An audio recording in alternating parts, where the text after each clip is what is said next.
I mean, I would have loved to have been a fly on the wall when she goes, okay, I got a few things to tell you. Like, holy crap.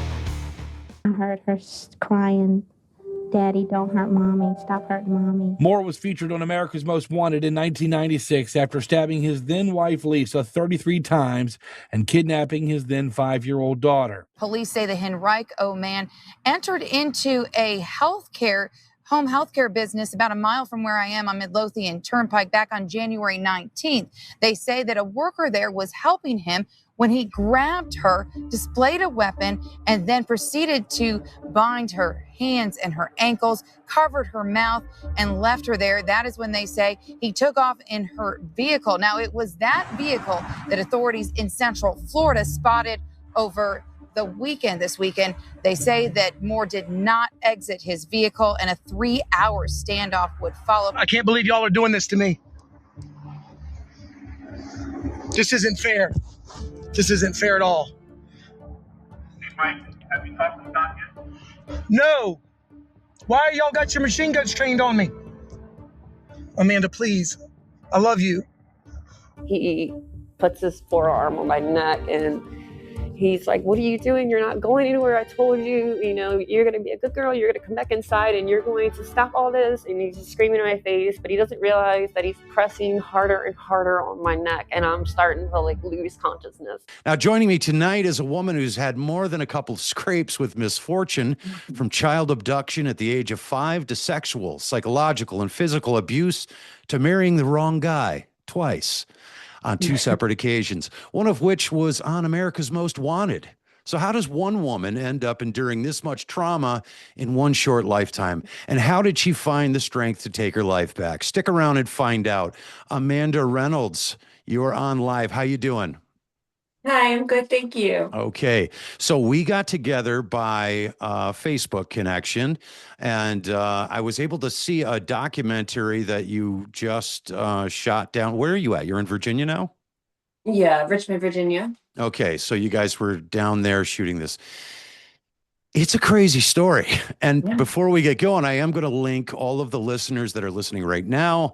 I am going to link in my description at the end where you can actually watch this documentary, so I do not have to drag this fine lady through the entire experience.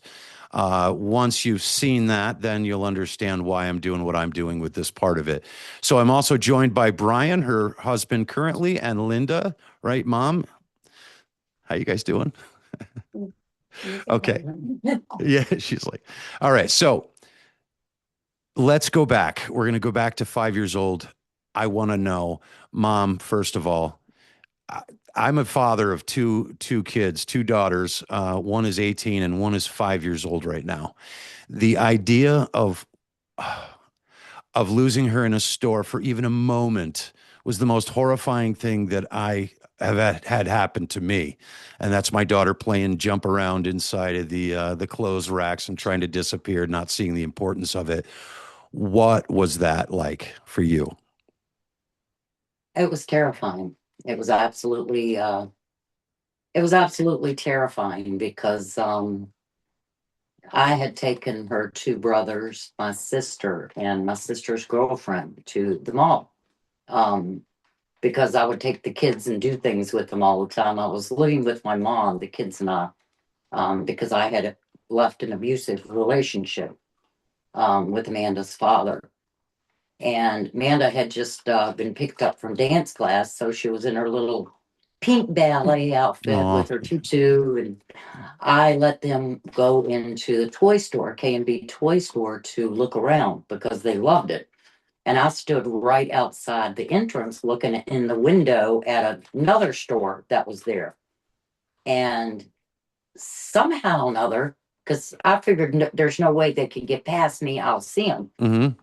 Somehow or another, somebody got her out. And this toy store was right near an entrance to the mall. And when I went in there to get the children, she wasn't there. And I asked them, where's Amanda? And none of them knew. And we frantically started running around the mall, screaming her name, looking for her. And finally they called security. They locked them all down. All of the department stores in there, they pulled their gates down. Oh, as soon as they knew that she was missing, this is their As soon as they protocol. knew she was missing, they all locked their stores down, so nobody could get in, nobody could get out. Hmm. And police were there in like 5 minutes. They were there, and they were looking, and it just so happened that this lady was driving through the parking lot, and there was on the outskirts of the parking lot of the mall, there was a dumpster with a fence around it. And right up the hill from the dumpster was an apartment complex. Well, he had taken her in there. And when he heard people walking down the hill from the apartment, excuse me, to the, I guess, going to the mall, he got scared. And he told him, Amanda said that he told her, turn around, get dressed. And she said when she turned back around, he was gone. Well, she went out into the parking lot and was running and crying. And this lady saw her, picked her up, and brought her to the mall. And the police came to me and told me they had found her. But I can't even imagine the relief that goes over you, because I don't misplace my daughter, but like I said, she's messed around in the store before, playing around in the thing, and you go through this immediate panic, and it's always the first thing that goes through your mind is all of the worst case scenarios. And in your case, you actually have the worst case scenario. So how long after she's missing do you find her, or you get back, she's back with you? it was probably about 45 minutes to an hour. Oh my God. I can't even, not even imagine. Yeah, because I had called my mom to come to the mall. One for support, two for to get my sister, because there's not much of an age difference between my sister and my kids, because there's 19 years between her and I. Mm-hmm. And Mom was there with me, and the police came to me and told me they had found her. That's when time slows down. You're waiting for the next word. She's dead, or she's blah. Yeah. Wow. And it never occurred to me, because we had lived in the country, Mm-hmm. and nothing ever happened there.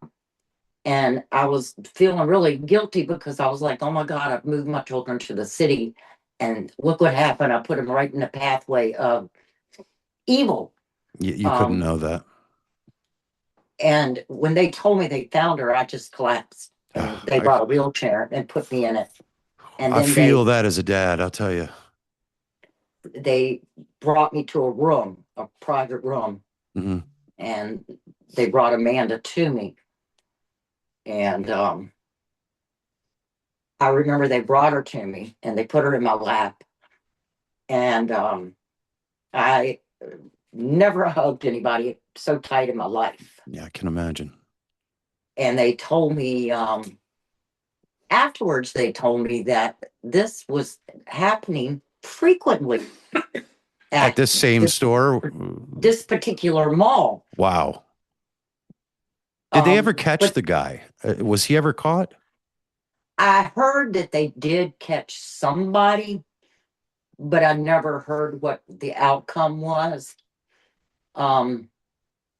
We took Amanda to St. Mary's Hospital to do a examination, to make sure that she hadn't been raped or anything. Mm-hmm. Yeah. And she was okay. But and then I brought her home, and we got into bed, and I held her, and I let my work know what was going on, and that I would not be in, because I was not going to leave my daughter. So I held her all night long, and I held her the next day. And the school she went to wanted to give her counseling because they felt she needed therapy Definitely. because of the trauma. Mm-hmm. And my mother talked me out of it. Mom was old school, and didn't believe in therapy or anything like that. And I guess because I was living with her, I went along with it. Mm-hmm. But for the I'm sorry, how old were you at the time? I was in my 20s. Okay, I was in my yeah. 20s. There's a Probably reason. maybe 25, 26, something Mhm. like that. Okay.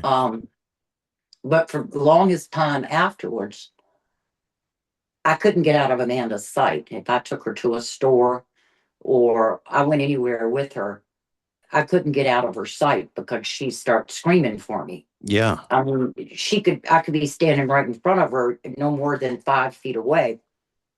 But if she couldn't see me, she would scream for me, just start screaming and crying. And this went on for a very long time. But I really think that this shaped her outlook on things.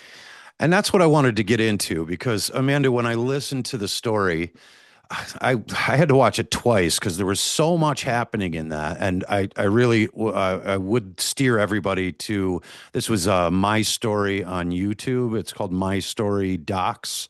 Yes. If you want to check it out, and it is it Blue Vandross? Yeah, Blue Vandross. Okay. He is the journalist that did it. Okay, all right. I'm really shocked that there wasn't more of a story after this because you see this big news article and it's you as a 5-year-old girl and the whole thing, and then there's no follow-up. There's nobody found guilty. So in your heart and mind, both of you ladies had to somehow look, I'm a guy, but because I have 2 daughters, I think completely different than I used to when I was young. And I just keep coming back to there must be just this almost rage inside of both of you that there's no accountability for this, that this person gets away with this. Now, not only that, but Linda, as Amanda was telling this story, she talked about how your husband at the time would come home and you guys would all be cuddled back on the bed in the back room. You'd had an abusive relationship with this husband to the point that he would come in, grab you and pull you out of the bed. And he didn't hold back in all of his ways in front of the children. So my earliest memories were very turbulent, a lot of violence in front of me. My dad would come home from work and we would all run into the back of the trailer and just kind of huddle around my mom, hoping that my dad wouldn't attack her. But every time he would go and zero right in for her. The minute he got through that door, he'd go all the way back to the back bedroom. And she'd be laying on the bunk beds with us, just huddled together. And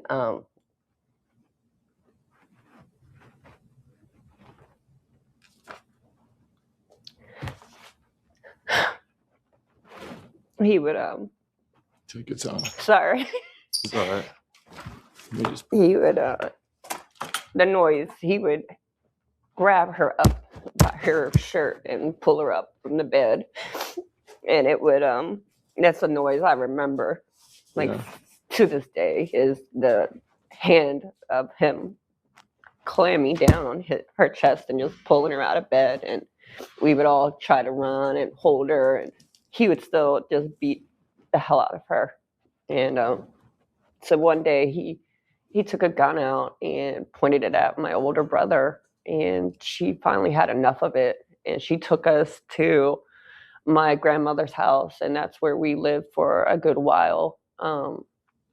So again, when you've got the incident at home and then you have this incident that happens at the store, you've got this, it's got to make up in your mind a distrust in men overall and the accountability laws. I mean, I got to think there was so much unsuredness, like just, wow, how can people get away with this stuff? This must have been hard. You're 25 years old at the time. Do you leave your husband before this happens? Is that what? I had left him before this happened, and Okay. I had gone to live with them. I pretty much showed up on my mother's doorstep with my children, and I forced her to take me in. Okay. My husband was an alcoholic, Uh-huh. and usually it would start on Wednesday evenings. He would come home from work drunk, and then it would go through Sunday. He would start sobering up, and then it would start all over again. But when he would come home, he would expect me to fix dinner or whatever for him, and I would go in the bedroom with the children. One, protecting myself, or two, protecting my children, because I always kept them out of his way. Yeah. Yep. And he would come home 12, 1 o'clock in the morning. He'd bust the door open. Mm-hmm. He'd grab me by my shirt. He'd pull me up. And Amanda was sleeping with me because it was a twin bed. And then she would wake up screaming. And then the kids would be screaming at him to leave me alone. And he came home one night drunk and was verbally abusive. And he had strangled me a couple of times until I had passed out a couple of times. And you lost your voice sometimes. And he passed out in the bed, and he had these shotguns on the wall. And I remember standing there at the room entrance going, I could take one of those shotguns and I could shoot him and put him out of his misery and mine. I remember thinking that. And then I said, no,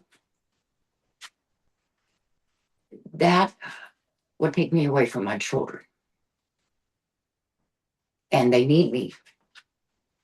And then I was like, and if I don't kill him, he's going to come off of the bed and he's going to kill me. So I packed the bare minimum. I put the children in the car, and I went to my mother's house, and I knocked on the door, and I said, I've left Tommy. We're moving in. And I forced her to take me.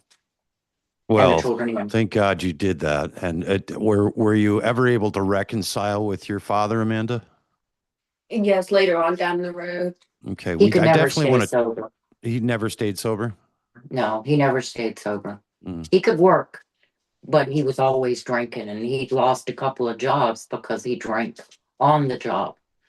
There's a reason I'm asking this, and it's connected to the way our families and the different generational influences that we had when, my mother's or your mother's parents were growing up. We're looking at their products of the Depression era parents and that kind of mindset. Like you said, they said, don't take her to counseling. It'll just mess her up. They had no idea of any of that stuff. It wasn't their fault, though, I want to say, because we're not trained to understand that kind of dynamic when we're coming through school. That stuff's not talked about. I was never taught that, like how to get out of an abusive relationship or what's the importance of counseling after a traumatic experience. Those things weren't taught to me. So if the parents, of the Depression era, or the child of a parent from a Depression era starts to do it, and you look at the way they handled things back then, you can understand and hopefully forgive why they may have said some of the things that they did in regards to how to deal with your own daughter's situation. Does that resonate? We lived in the country, and stuff like that, if it was heard of, it wasn't spoken of. Mm-hmm. Yeah, that's what I mean. That's the way of the world back then. Now, Amanda, do you recall much of this at 5 years old? I mean, is this just brief little images, or is it? Unfortunately, I recall a lot of it. I don't know how, but I do. So I don't know if it's from having therapy with EMDR, that kind of jogs things, but a lot of the stuff that went on and I remember bits and pieces, like little clippets here and there, but I remember Okay. All right. Because there's a trend that I'm leading down, and basically the influence of your father and what you saw as how a man would treat a woman. This is happening at a time. Well, we all know there's these formative years, right? 1 to 7 years old, but from 1 to 4, it's called the zone of proximal development. So it's what we see in our proximity is what we will replicate or accept as acceptable behavior. That's one of the reasons I wanted to bring this part of it up, because it will make sense for the rest of the show for folks as we plug all these details in to help understand how these things happen and how it starts to shape a young mind. Now, I'm a boy. I can't imagine the communication you must have had with yourself on how to matter in a man's life, or how to be loved in a man's life. Because up to now, we're seeing, your mother's story, the physical abuse, the drunkenness, and all this kind of stuff. Regardless if there's reasons for all of it, your little mind at that time cannot grab why that's happening. So it starts to shape your own understanding.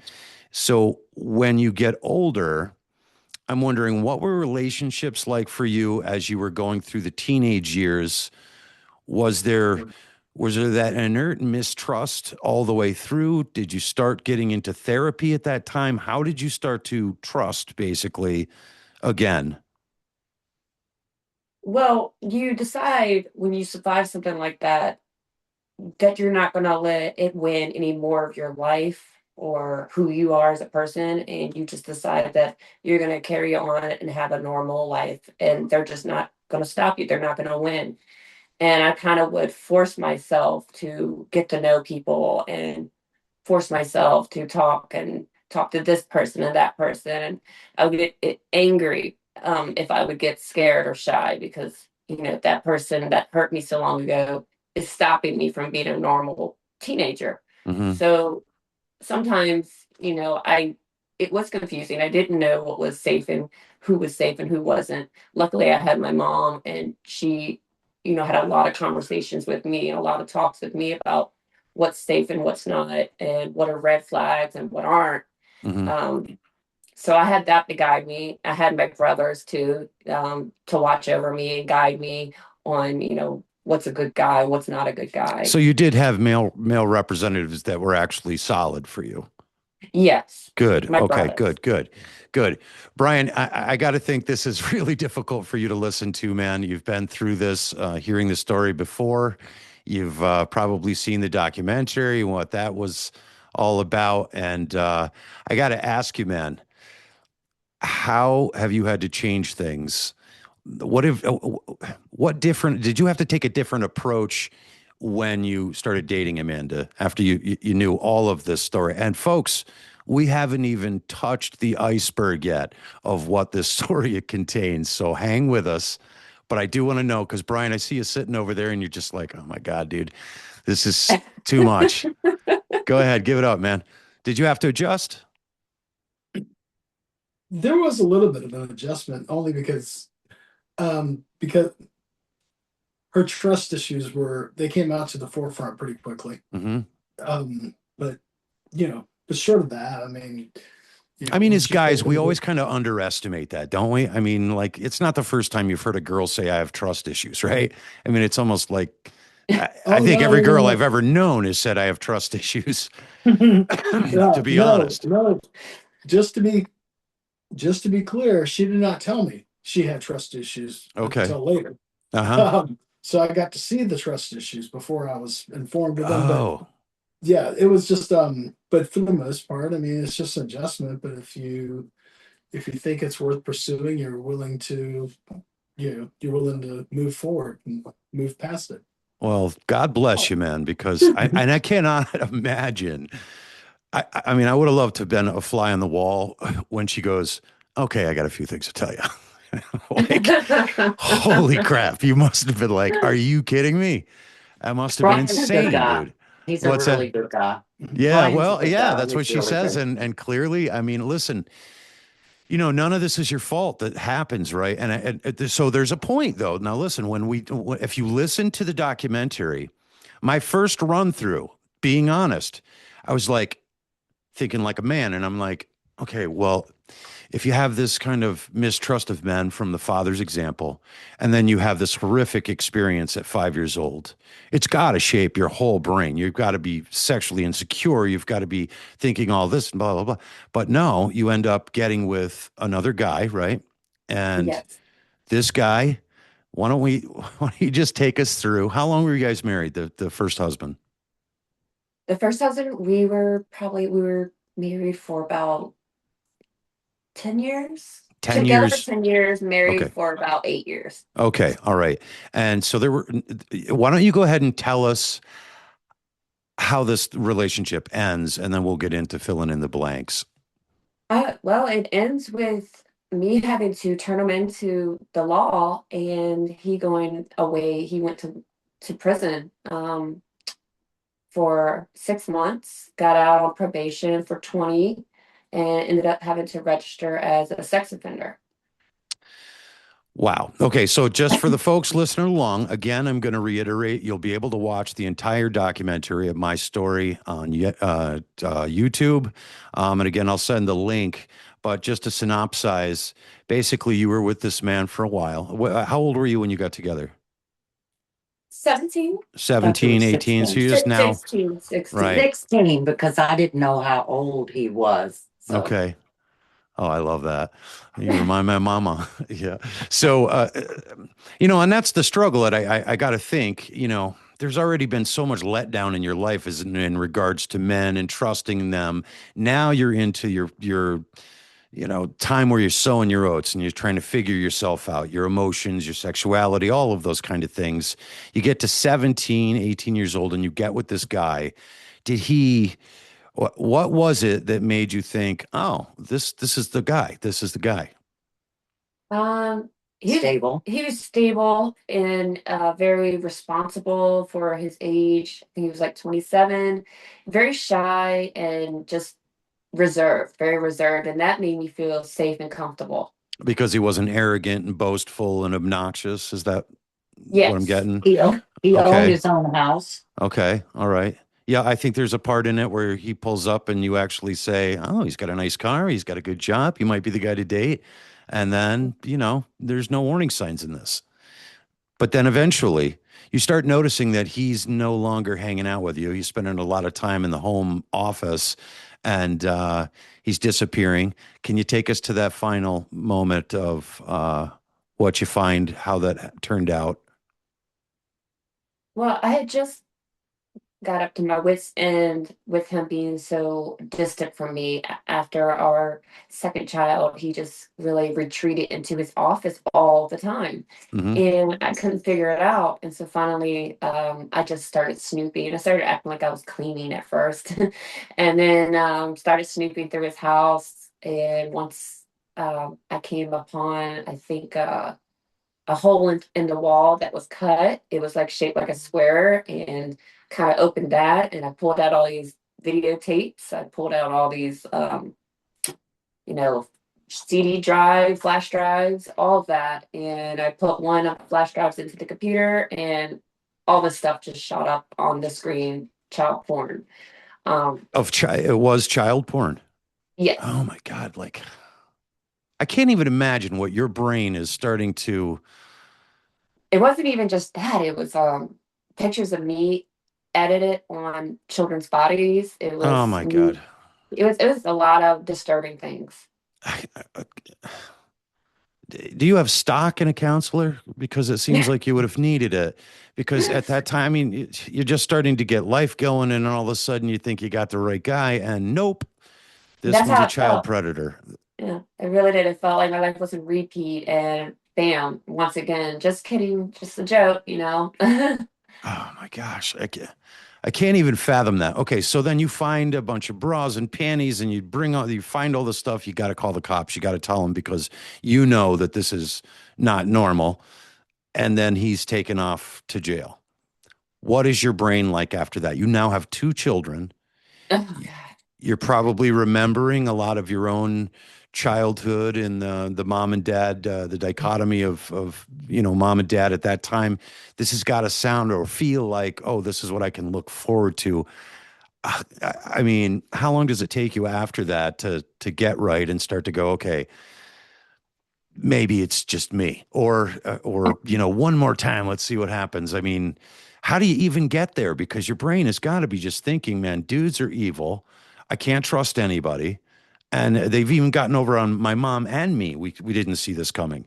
Like, how the hell do you learn to trust again from that? You you really just try and switch up on how, okay, I trusted him and he acted this way and he was reserved and he was this and he had that. Okay, well, I want more now. I want to see them prove themselves and I want to, just see if we can just be friends for a while, see how they respect the boundaries of that. You just kind of do things like that and really if they fail it within a certain amount of time, you're like, nope, that's not the one. If they can't stand it when you turn down a date that you plan with them and they start to act out, throw a tantrum, you're like, oh no, that's not good. That's a red flag, Hmm. you know. So it's kind of like that.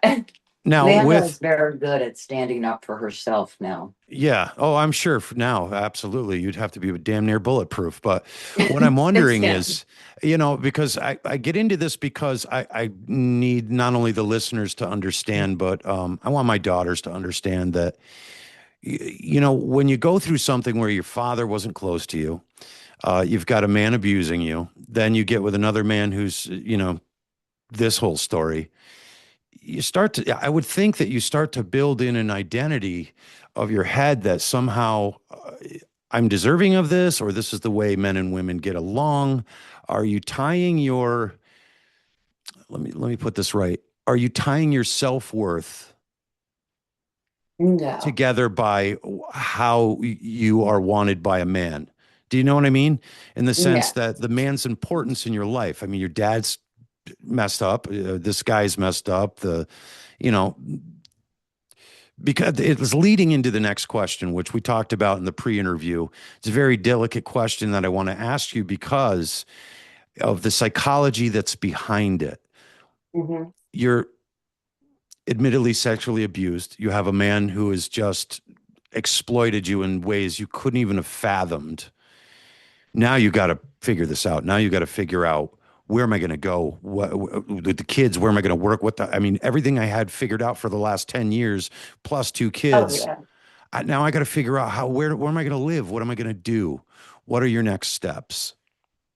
Instantly figure out, where we're going to live, what Hmm. we're going to do, how are we going to survive, you know, mm, what are we gonna do? Like and I really just wanted to protect the children right away. So, um, what I did is I looked for somewhere to stay and, packed up as much as I could.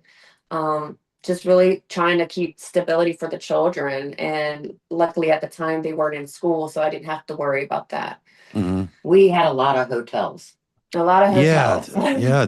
I mean, that's expensive to be having to bounce around like this. And wow. And the disruption to the kids, of course, of the instability and the not knowing and the wondering what the hell's happening. I mean, were they in counseling too as the years went by? Did they get in counseling to kind of understand what was happening around them? They had some counseling here and there, Hmm. but I think I did such a good job with sheltering them and having a lot of long conversations with them that they are Hmm. very amazingly well-rounded. Amanda did. Her children are Good. they're incredible because Hmm. she did a very good job in trying to shield them. Hmm. Um, she just goes out of her way for those kids. It's Yeah. whatever they need, whatever they want, they're going to get. Well, that's And pretty with much what her, you did. I mean, when you decided, we're out, mama, you're taking us in, and this is how it's going to be because I got to protect these kids, right? So And yeah. go ahead. And I just know so much about mental health and I've done a lot of self-reading books. So anytime an inappropriate behavior would happen in front of them, I would immediately sit them down and tell them that was inappropriate and Hmm. talk to them about that and get their feelings out as things like that were happening. And I'm just lucky enough that I had that kind of knowledge to do that at the time. Yeah, yeah. And now she has Brian, and these kids are flourishing with her and Brian. that's I great, mean, man. That's flourishing. great. That's great. Brian, do you have kids before this? No. No? So what was the experience like coming in as a stepdad? Were you well received? I think I was. Yeah. Yeah, but yeah, my first thought was considering her previous two men, I thought the bar set pretty low. But Dude, I love that. I got this. I'm not a baby raper and I'm not a killer.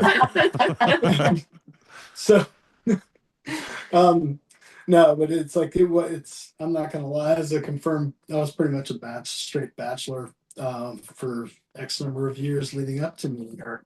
Yeah. So yeah, there was a bit of a culture shock there. Yeah. And a 4-year-old screaming at 7 o'clock in the morning wants breakfast. So that was that took a little getting used to. Yeah. Yeah.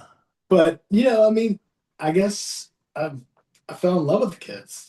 So it's like I don't look at it as, oh, you're about to enter in a stepdad situation. It's just kind of like this is the situation, you adapt to it as best you can. And that's right. So yeah, I couldn't have asked for better kids. Mm-hmm.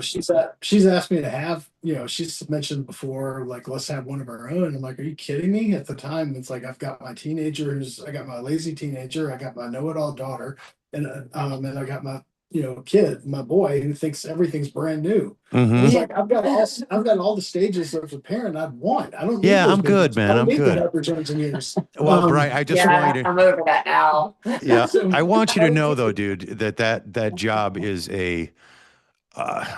it's a beautiful thing in a kid's world. I'm gonna just say, because my father, I love him very much. At the time, he was a Vietnam War soldier with PTSD, alcoholism, and he had all kinds of disabilities. It made him very ornery, very angry. As a kid, I didn't understand what he was going through. So I watched the physical abuse. I watched all of the stuff he did. I started to form opinions, and it started to shape my idea of how a man should be. Until, my father started to switch things around. He started to grow. He started to realize what he had done, the mistakes, the wish I could take this back. And he just kept trying to move forward. And in me, I had realized there's no way that I'm going to do these things to these kids, because as a child, I remembered distinctly how I felt, which, Amanda, this is why I was asking you about your understanding of men at such a young age. What did you think, and how did that shape you? Because ultimately it made me the person I am now, that I experienced those things. I did do a lot of research to try to understand the development of my father, and realizing, oh my God, my dad went through those very same things. And if nobody interrupts the cycle, he's going to repeat it. I would have repeated it, but I was so steadfast against what I saw as a child. It upset me so much. I remember saying it as a kid, I'll never do that to my mom or to my girlfriend or to my whatever. And I never did. My kids never had a hand on them. But the instinct to want to reach out and pop them was always there.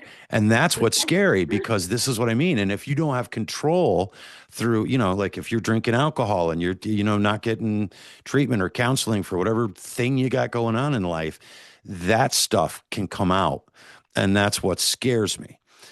So I'd always been very vigilant about, I'm not doing this, that, or the other thing. And it was the awareness of that. So I now know that we're about to dip into this second part of this. But before we do, you get to this point where you have to rebuild your life. You end up going and you become, you're dancing, right? Yeah. At a club, right? And this is where you're going to meet the next guy. Right. So this guy comes out of the woodwork, and he basically sees that you're dancing. He doesn't like this. He thinks you're too good for that. And, a lot of people that would listen to this first interview, I hope they remember that you don't know until you're in the situation. Right. And I can tell you right now, if I could go out dancing to this day, I'd be out dancing if I could make the money, because I don't think they know how much money comes in on that, and that is an instant change to your situation. So no blame whatsoever, but I'm wondering, what did you have to wrestle with, the psychologicals, understanding that now not only have you been sexually abused. You've been with a dude that's a child molester, and a father that was alcoholic and raging. You now are working with men who are got to be representing every negative thing you had. And you say in your interview too, you hated working there, but you had to because you had to put food on the table. What was that like with your communication to your brain? Were you able to separate?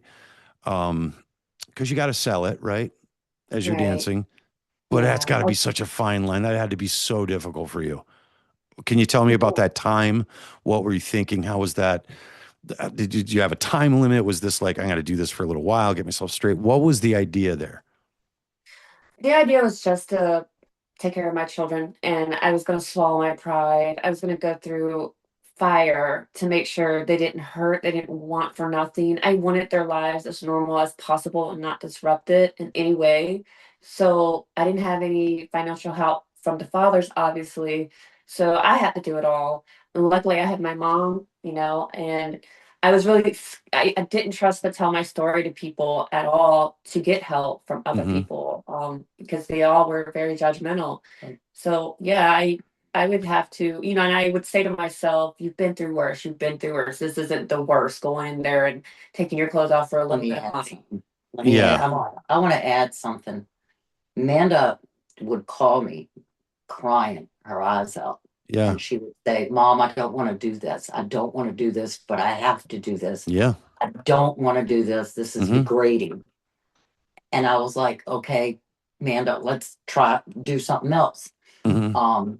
And she was like, no, you don't understand. I've got to support my kids. And she did support her kids. And I that's what would I mean. babysit the kids at Yeah. night until 12 or 1 o'clock until she got home. Mm-hmm. But she would cry her eyes out, not wanting to do this. And that's, that's what when I hear the story, that's what gets me. And that's what will get a lot of people.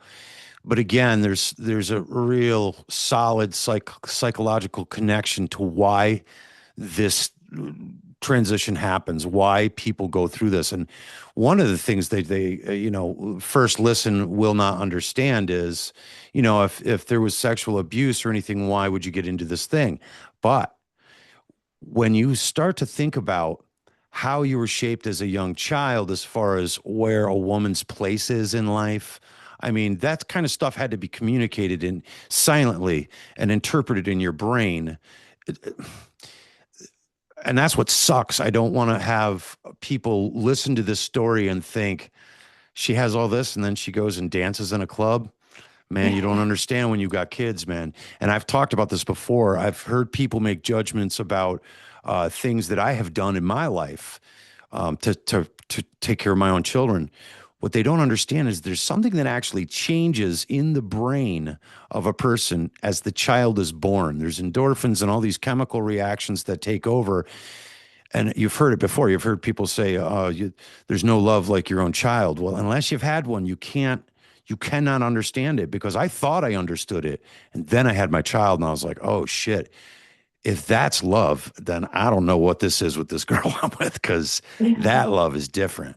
That is different. Yeah. And you'll pretty much sell your soul to make sure that that child does and gets what they need. So any of you judges out there, you probably don't have a child. Now, moving on, you get there, you're doing this job, you don't like it, you find a guy and he comes out of nowhere and he says, I don't think you should do this either. You're better than that. He's kind of building you up, right? He's kind of making you feel like every girl wants to feel. It's Dude Book 101, right? He wouldn't go away. Yeah. We're going to get to that too. But let's go through it. So you meet him, he comes over, he's working in a bar next door to the club you're dancing at. He basically tells you, I'm your savior. You don't need to do this. I can take you away from all this. Can you take us through that after the meeting? What happens? Well, with working in the industry, you're never going to meet a good guy. That's what you tell yourself. So you kind of just say no. That's a boundary. You're not going to date anyone that comes in there. But he did come in there, and I had never seen him before. And so I've seen everybody come in and out. I had been dancing for quite a while before he came in there. So I pretty much knew them all. And then all the other dancers, they didn't know him, which is surprising. So, and when we sat down, he pretty much right away was judging me. And I was like, excuse me? Hmm. Why'd you come in here, you know? And he's like, why? I just came in here because I thought it was a restaurant and I work across the street. You work across the street and you thought it was a restaurant. Was that your first day, dude? All Yeah, right. yeah. He was just, He knew what it was. he knew what Yeah, of it was. course. He All was a right, right. Yeah. bouncer at Mhm. a It's my first time here. I've never been here. Didn't even know. You he know. knew what it was. It was lunch hour, so we came in for the food, and he, you know, he said that he worked across the street. And later on, I found a lot of, you know, the little lies out. You know, I'm like, you're a bouncer at a club, and you're telling me this is bad. He was Mhm. good.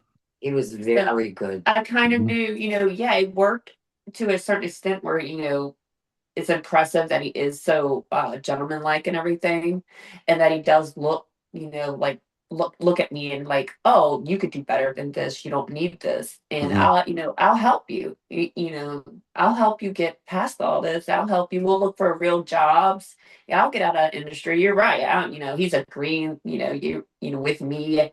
So it's kind of like he's marrying me, and he's trying to build me up, and I know what he's kind of doing, but it is like music to my ears hearing that. Thank you for saying what you just said, because that was one of the points that I want to make afterwards, is that, you know, boy, you have to be aching inside of you for that validation of somebody who sees you and loves you as a person, and all those little flowery things he tells you. It's like the warning signs were there. You saw them, but when we really want something, we're going to look past it. Dudes, I'm a great example. Let me share one of mine. So I was dating, and I'm 35, or no, I'm 50 at the time. I'm 55 now. I go online and I think, I know exactly what I want. You know, I go to match.com and I find that girl. I find exactly that girl, right down to the height and everything. I ignored every of one of the crazy signals. I mean, my guts were telling me, dude, what are you doing? Get the hell out of, she's crazy. But I ignored it because bottom line, I just needed something to show that, hey, I'm 55. I still got, well, 50 at the time. I still got it. She's 35, you know? And I let me make these decisions. It was the worst 5, 6 years I have ever had in my life. I've never went through as much crazy stuff as I did there. But it was because I told my stomach, shut the hell up, man. I'm trying to get some. That's what happened. Right. So can you relate? That's kind of what happens. And that's the Yeah, importance of you were. trusting your gut. You knew already, but you decided to go anyways. Okay, go ahead. What happens next?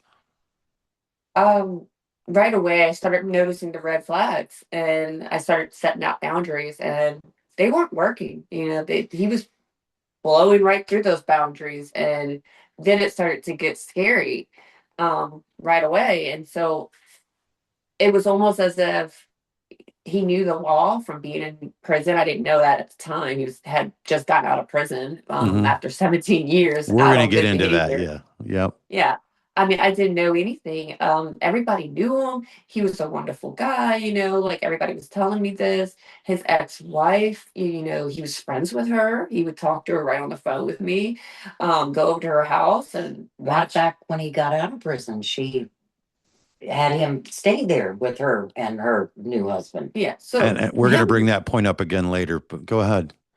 So him having this reputation of this great guy, even with his ex-wife vouching for him, I thought he was a great guy. And then, you know, the first time I set a boundary out, it was like he would accept it.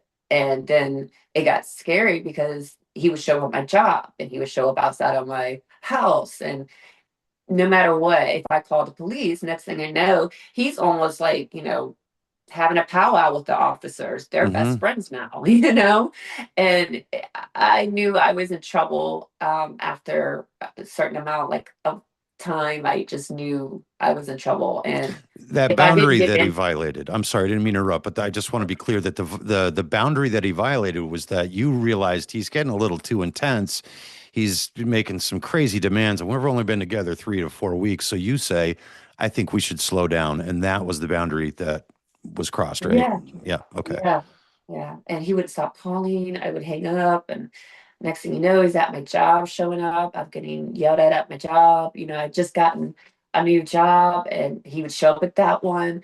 And it just, finally giving in to him, and I hate to say that I did, but at the time I had children to protect. I gave in, and I was just like, okay, all right, we're back together now. Can you Mm-hmm. stop all this? I Yeah. think Amanda thought in her head, okay, well, he must really, really love me because he's not giving up. He's pursuing me. Yeah. Yeah. I don't think she was looking at it as obsession at that time. Yeah, and that's what I mean. We make sense of what we want to make sense of because it fits our narrative that we want to happen. We want to be true, and we try to look for evidence of that.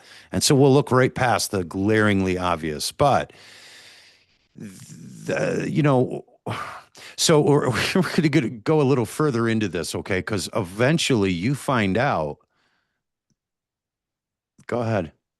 Yeah, eventually I find out, this is after, certain amount of time of being together. I find out that he was on America's Most Wanted and had stabbed his wife.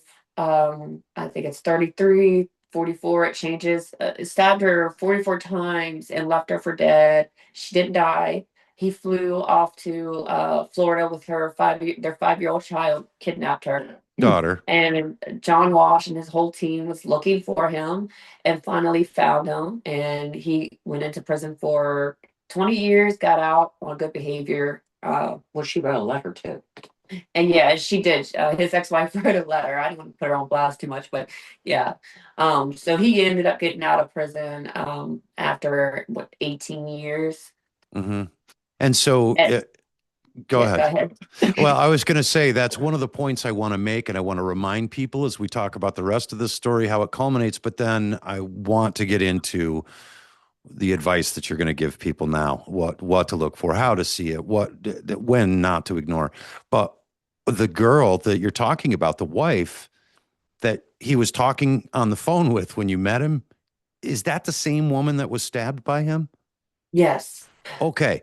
So that dude had game apparently with his talk or his ability to manipulate a person's mind. Good. He's because really good. And because there's a part in your documentary when you're going through and at first listen, I'm listening to it like, what are you doing? What are you crazy? Why would you go back to this guy?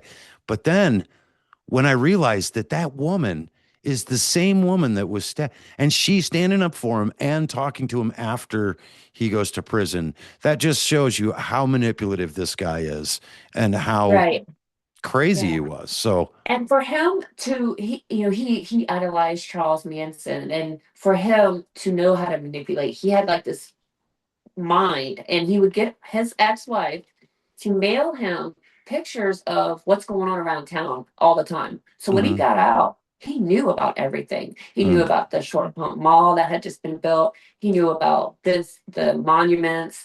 He knew about things that had been removed and taken down and rebuilt up. And I just thought, how? And he just was really clever with his manipulation. Brian had a way of feeling pretending like he was vulnerable. Right. He would play on you, on your emotions not Brian. I'm sorry, Brian.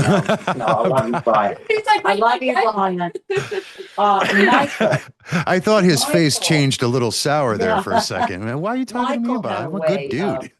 Being vulnerable to the women that he wanted to con. Yeah. And he was really, really good at it. Yeah. He was really, really good at it. And I believe that 100%. And I hope when people check out that documentary, they'll remember that because the wife who was stabbed, that I don't care if it was 34 times or 44 times, doesn't matter. You stabbed this woman and she is still sticking up for you, sending you letters and supporting you while you're in prison and then there for you when you get out. So that lends a lot more credit to what you were saying in the original documentary, that this dude was a master manipulator and had you feeling like if you tried to escape, you're going to die for that. What did he do? What was the last straw? How did this end? I just knew it was never going to end if I didn't just do something about it. And the last straw was, I think, when he had told me that he wishes he had killed her. Even after she stuck up for him, even after she's done everything. And he said if he had killed her, then she couldn't have fingered him. He would have gotten away with it and lived a beautiful life and never had suffered in prison like he did. And I can't even just understand how you could be like that after you just almost murdered somebody. But yeah, the last straw was when, he tried to bust down my door, and we, I tried to get away and go into a woman's shelter, and I'm running to the car, and all I'm thinking is, this is it. And my babies aren't going to have me anymore. I literally got out by the skin of my teeth. Yeah. He hacked her Facebook and her messages, Yep. and he knew exactly what she was doing, but he would send her text messages making her believe that there was nothing she was going to be able to do or go anywhere because he's going to know about it. Because I bought her a car, and he knew we had gone to get that car. And it was almost like he was standing right there with us watching. So he was letting her know. Yeah. So for folks that are just following along and don't know, Amanda's then husband, ex-convict for stabbing his wife, was told basically to stay away from you. You had an order of protection against him. You tried to keep him out of the house. You put bolts on the doors. You put things on the window.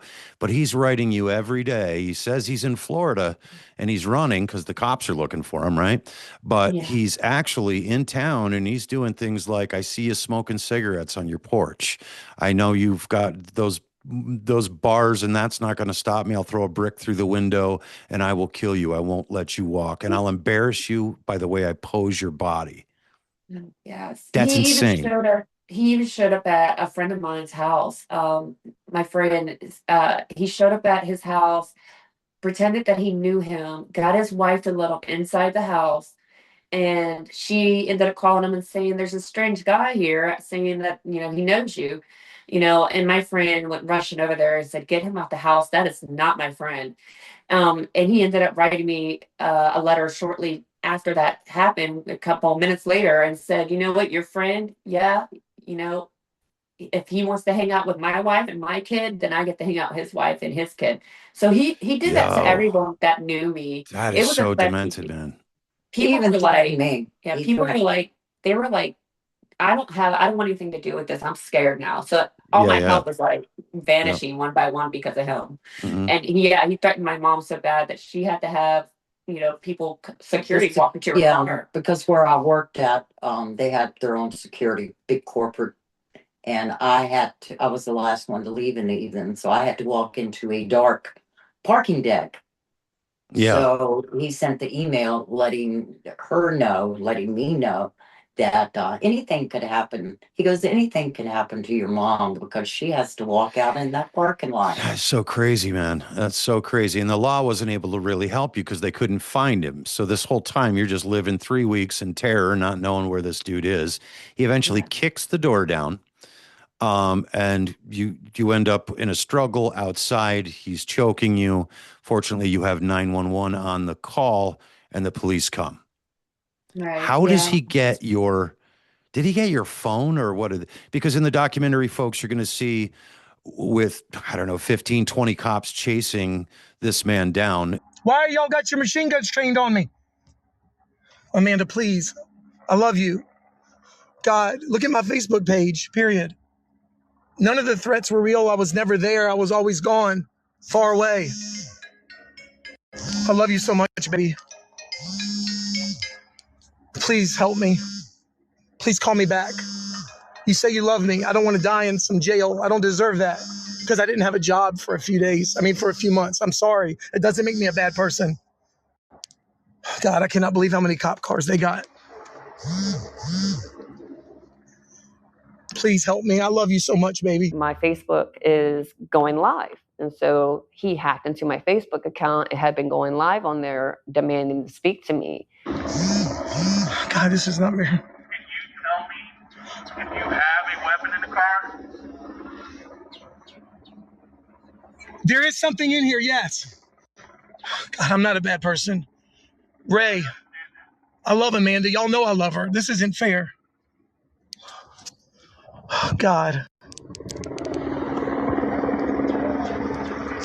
They're everywhere. They're all around trees. They're everywhere. Peggy, I know you're on here too. I was just angry. People say things when they're mad they don't mean. I don't have my medication. It's embarrassing. for y'all to say I'm crazy and psychotic. I haven't hurt anybody. He said that, you know, if he didn't get to speak to me, he was going to go out. He was going to go out guns blazing. He was going to shoot everybody, and he didn't care. He was going to commit suicide by cop. Just talking crazy. And so finally, I guess after 3 hours of him going live on my Facebook and the cops and negotiators talking with him, they had finally got him to give himself up. He finally stepped out of the vehicle with his hands up, and he turned himself in. Wow. Was it your car that he had? No, it was his truck. We shared it. Oh, okay. All right. Right. Oh, the car that they chased him in? The car that, No. yeah, that was stolen. Yeah. So, I mean, dude, there's so many elements. So you guys have to check this documentary out. Again, I'm going to shout it out. It will be in the description. It's just such a crazy story. But I just want to synopsize it because I want them to watch that documentary. He did a pretty good job on capturing the emotion of it all and the urgency and everything that happened. And I am more fascinated with how you put your life together after all of this craziness. What steps do you have to take? I know that you said you were in EMDR therapy. Can you tell folks what that is? It's basically hypnotizing you, but you don't actually go away, or you don't go to sleep. You kind of follow, you know, a rhythm, a pathway, and your eyes follow it, and it basically reshuffles trauma that you've had that's at the forefront of your brain and reshuffles it back to where it belongs, so you won't get triggered by everyday things in life, so it's not disrupting you. And that's eye movement desensitization. I think it's Desensitization. Reprocessing. Yeah, because basically, the way the eyes, when you're experiencing something, process something, it is writing into the neuroplasticity of the brain. It just keeps creating circuits. So when an experience comes, the circuit is just kind of stamped into this movement.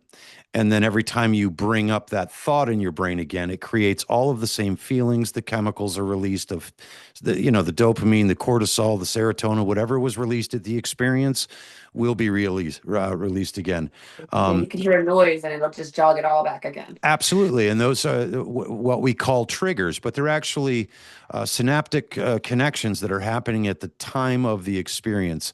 I'm also a certified hypnotherapist, so I dig deeply into this stuff because I want folks to understand how programs are written in the brain and then how we can undo them. And so EMDR is a very good thing because you're actually taking control of the moment you're reliving by either following a standard eye movement or tapping. And the tapping is a matter of you taking control of how you're remembering that moment right now. And that helps with neuroplasticity rewiring a new understanding of that experience. So anyways, I'm glad you talked about that. I'm glad you got that therapy. Where were you in life when you started to, your kids are how old when all of this is happening, where he's taken off? And I think my youngest was maybe 3 and my oldest was 14. Okay. Yeah. 13, 14. So, all right. So yeah, you got some pressures on you at the time and some kids transitioning into their teenage puberty years. That's always fun. So you went and you got the counseling. Now, I always ask in this show, like, I think it's important for people to announce what it is that they ultimately want to do in their lives, right? Your story is so bananas that I couldn't even wrap it up in an hour. And I tried pushing this faster, knowing people could rely on the documentary to get your whole story. But it's so batshit crazy of a story that, hi, puppy. Good to see you, little dog. He's like, I'm in there too, man. Check me out. That I cannot believe all that happens. What would you like to do? Because I think you understand that a story like this isn't just about people being wowed. And for you, it's not about living in the trauma of this. I think people make a decision in life where they say, this is a story that I can lean back on. I'm not responsible for the way I act because I had this trauma. I can't, it's not my fault because I had this trauma. You took a different approach. You kind of owned this and not let it dictate the rest of your life. And that to me is fascinating because when I say this story is crazy, God, you got to watch this documentary because to hear it all laid out in sequence, you're like, what? How is that? And now poor Brian just sitting over there going, oh my God. How do you, Brian, did you happen to tell your family when you told them about dating Amanda that, yeah, her last two boyfriends are in prison? Did that scare you at all? No, I did not mention that. You're going to hold that one back for Christmas dinner. I get it. Yeah. I even asked Brian, was he crazy? And I was like, are Yeah. you crazy too? No, there's some dudes that are good dudes, right? And we are good dudes. And dude, thank you for taking the time to understand the importance of a father, even in a stepfather role. I personally don't think there's any delineation or shouldn't be between a stepfather and a father. I've been both. And I got to tell you, go ahead. No, it's not. No, I mean, people can say what they want about the biological versus the stepfather. And I mean this wholeheartely that, it's, it's like I'm more of a father to those kids That's than right. Yeah. any of her piece of shit predecessors. He is. I taught their oldest. I'm the one who's the oldest, whose father is still actually alive and around and what have you. I'm the one who taught him how to drive. I'm the one who taught him That's how right. to shave. Good And for it's you, like, man. I'm the one who took his daughter shopping for clothes when I had no clue how to shop for girls' clothes. And it's like, and I'm the coach of their youngest football team. Dude, So as a dad, as a who used to be a kid, how important it is to feel loved and cared for by a father figure. That's what you have the power to give. And dude, hats off to you, brother. I've been in but like I both said, shoes. but that was a low bar to cross, though. So No, well, adapted pretty good. low bar as far as being, for Amanda, and you're a good dude, but it takes a special dude to step up and realize that, to be a stepfather isn't just like I'm your mom's boyfriend and you listen to me. It's your opportunity, man, to mold these kids with positive influence, knowing that you can sit back when they're 30, 40 years old and know that you put that time in. Dude, that's priceless. And those kids will remember it. And it sets a precedent. It sets an example for them. They may end up being stepfathers in a later time. That is beautiful, man. So thank you, brother. Sure. There's one thing Brian did when he got with Amanda. He did not look to save Amanda. He looked to Amanda to save herself. And she did. Good. And provided her the support to do that. There's so much more I want to talk about, but your video just froze up and I'm not sure why that is. There you go. You're back. Okay. So now, Amanda, I got to tell you, and I don't say this lightly because everybody's like, I should write a book. You should write a book. You should weigh in. Holy crap, dude.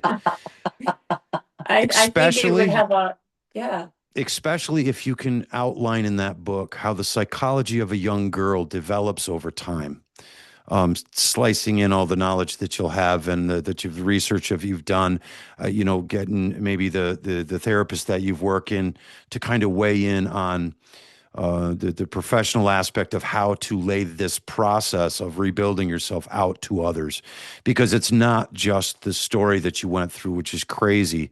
It's the fact that you chose not to be a victim in the story. Because a lot of people, like I said, they'll hang their hat on that victim thing and they don't have to do anything anymore. I don't have to be responsible for my reactions, how I treat other people, because I've got this reason. You're not doing that. You're living life. You're raising your kids. You're trusting another man. You're living life. And I think it's beautiful considering everything that I know. And so what is it that you would ultimately love to do from here on out? Well, I would love to have a book out there about the ways this starts, from beginning to end and what you do afterwards to pick up the pieces and put them back together. Therapy, psychology, all of that. It takes a takes a big role in doing that. And I just don't think people think of it like they do when they get sick and go to a doctor. You Mm-hmm. know, you're not going to come from trauma unscathed. You're going to need some kind of help to get through it. And you won't even And recognize it often that you're making decisions based off of the trauma. That's no, the thing a lot of no. folks don't understand, especially if it was built in that zone of proximal development during the formative years. If it's happening at that time, it's writing the history as if this is the way it's supposed to be.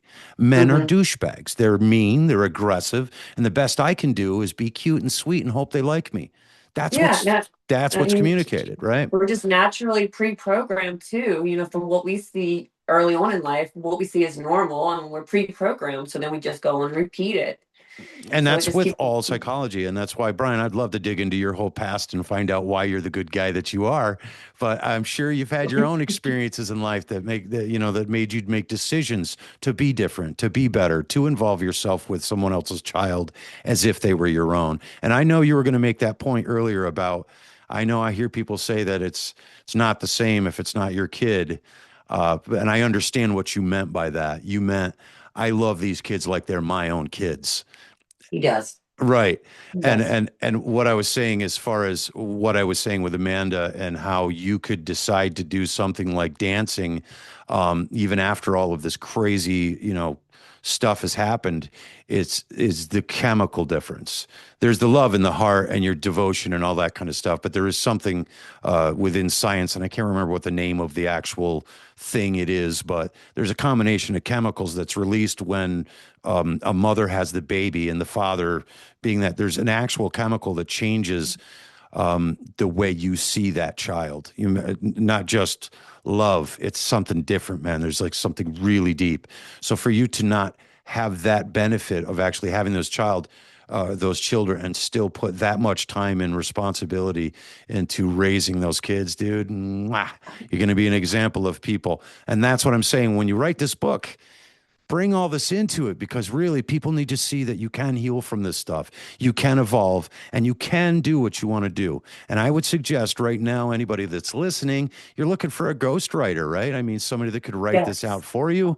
I would definitely suggest for them to watch the documentary. They'll have a list of questions, as I did, for you to maybe just kind of journal and get out what you were feeling as a kid and get ready, because somebody is going to ask you that. They're either going to want to make a movie, or they're going to, I mean, I'm not even kidding. A movie, that's a crazy movie, man, just all that happens. But putting it in book form isn't a matter of, let's see how much money I can make. It gives you the opportunity to get out there and spend the rest of your days informing and teaching and changing the lives of women who don't know they have a choice. I gotta feel like it's happened for a reason, and I feel like I'm in a position now. The time is now that I can do this. I'm stronger, and my children are older, and they understand the whole thing that Yeah, happened. So I think the time is now to do something like that. Amanda's a very absolutely. strong person. She's a survivor. And I want to help people. That's my Yeah. biggest thing. And I, I got to hold back from telling my story to just anyone, because it's so much of it. What you And I don't don't do want is you don't tell judgment. it as a victim, though. That's what I love. And that is what's needed. People need to really, there really is a lot of folks that'll have something like that happen, and then they will literally give up on the rest of their life because they have this built-in excuse to not have to be accountable for the rest of their lives. And that's so sad, because they can take control of that. They don't have to live in that. I don't know if it's choice or it's programming, but either way, maybe we'll uncover it in that book. So I really hope 100%. you guys follow through on that. I hope anybody listening who is a writer or would be interested in doing more on this story to get it out and give you that opportunity. On a side note, I could definitely help you get into the speaking side of things. I do it myself, speaking, to go out and develop your little bio, as if you will, to get you out there. You'd be out within a month if you decided. We can talk about that at another time, but I guarantee you could be doing that now, because it's powerful. So thank you so much, Brian. Thank you so much for being a good sport, man. I appreciate you being here. I know it's not comfortable to listen to your wife's past issues. So thank you for the strength of that, man. I appreciate it. No problem. Thank you for Yeah. having me. All right. Salute, man. Mama Linda, thank you very much. And I appreciate your time sharing with me. Okay. And thank you, You're Amanda. welcome. And I hope we talk Thank you. again soon. All right. Take care, folks. You too. Bye. Bye-bye.